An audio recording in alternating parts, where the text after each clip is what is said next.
मैं करीब 50-55 साल से समाज और देश की सेवा में लगा हूं।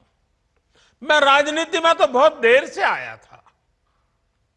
समाज के चरणों में मुझसे जो बन सकता था करने की मैं कोशिश करता था।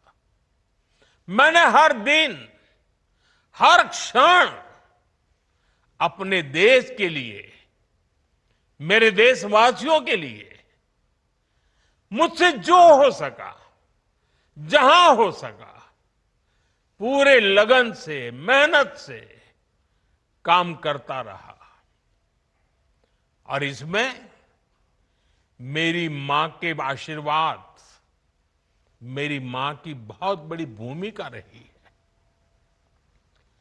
मुझे मां भारती की सेवा करनी थी, इसलिए मुझे जन्म देने वाली मेरी मां ने मुझे अपने दायित्वों से मुक्त कर दिया था। और मां ने मुझे आशीर्वाद दिया कि बेटा जाओ, देश की करोड़ों माताओं की सेवा करना, देश के गरीबों की सेवा करना। उस मां के ही आशीर्वाद से मैं चल पड़ा था। और इसलिए मुझे आज इस बात की पीड़ा है कि जिस मां ने मुझे देश सेवा का आशीर्वाद देकर देश सेवा के लिए रवाना किया, भेजा, हर मां चाहती है कि उसका बेटा उसकी सेवा करे। हर मां चाहती है कि बेटा बड़ा हो, मां के लिए कुछ न कुछ करता रहे। लेकिन मेरी मां ने खुद के लिए नहीं, आप जैसी करोड़ों माताओं की मैं सेवा कर सकूं, इसलिए खुद से अलग करके मुझे जाने की इजाजत दी। आप सब जानते हैं, अब मेरी मां का शरीर तो इस दुनिया में नहीं है।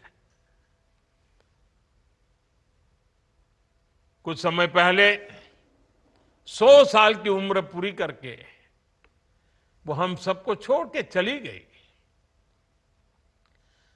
मेरी उस मां को, जिसका राजनीति से कोई लेना देना नहीं, जिसका शरीर भी अब नहीं है, मेरी उस मां को आरजेडी कांग्रेस के मंच से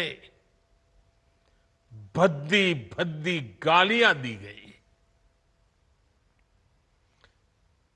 माताएं बहनें, मैं देख रहा हूं आपके चेहरे, आपको भी कितना दर्द हुआ होगा। मैं देख रहा हूं कुछ माताओं के आंख में आंसू मुझे नजर आ रहे हैं।